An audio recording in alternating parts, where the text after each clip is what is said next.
আজকের গল্পে আছে সমাধির অন্ধকার রহস্য গল্প, যেখানে কালো জাদু শক্তি লুকিয়ে আছে মৃত মানুষের হাড়ের ভেতরে। আর এক গ্রামবাসী নিজের অজান্তে পা রাখল সেই অভিশপ্ত জগতে।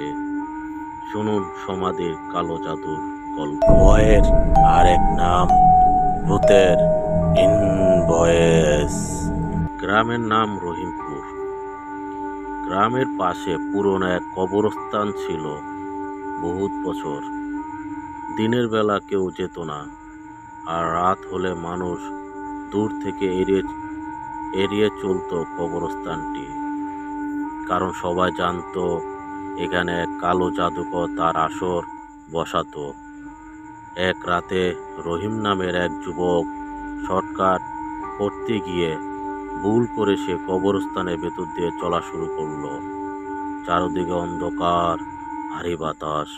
হঠাৎ দেখলো একটি কবরের উপর কালো কাপড় পাতা, চারপাশে লাল মোমবাতি জ্বলছে।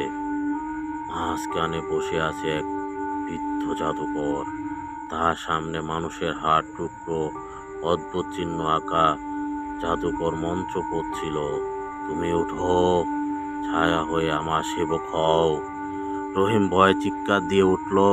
জাদুকর তখন তার দিকে তাকালো লাল চোখে।